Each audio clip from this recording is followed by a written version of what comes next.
দীর্ঘ এক দশকের বেশি সময় পরে আবারও বাংলাদেশে পা রেখেছে নেদারল্যান্ড জাতীয় ক্রিকেট দল। বুধবার সকালে ঢাকায় পৌঁছায় ডাচরা এবং দুপুরেই তারা রওনা হয় সিলেটের উদ্দেশ্যে। এবার তারা খেলবে 3 ম্যাচের দ্বিপাক্ষিক টি-20 সিরিজ। নেদারল্যান্ডস এই মুহূর্তে বাংলাদেশের মাটিতে তৃতীয়বারের মতো 2011 সালের ওয়ানডে বিশ্বকাপ এবং 2014 সালের টি-20 বিশ্বকাপে অংশ নিয়েছিল তারা, তবে তখন সেটি ছিল বহুজাতিক টুর্নামেন্ট।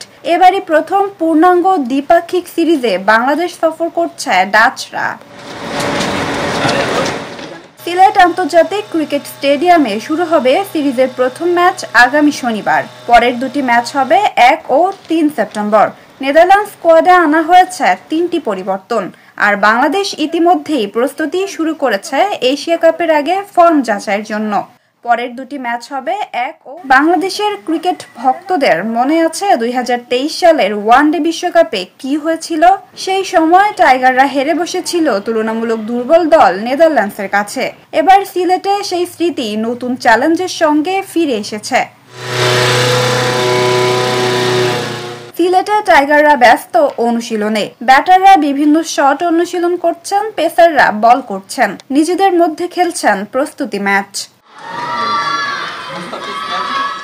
এশিয়া কাপের আগে টাইগারদের ফর্ম যাচাই, নতুন কৌশল খুঁজে পাওয়া এবং ফ্যানদের জন্য উত্তেজনা বাড়ানো, এসব মিলিয়ে সিরিজটি আরও রোমাঞ্চকর হতে যাচ্ছে। দেখার অপেক্ষা সিলেটে নেদারল্যান্ডসের বিপক্ষে বাংলাদেশের প্রতিরোধ কতটা শক্তিশালী হতে পারে।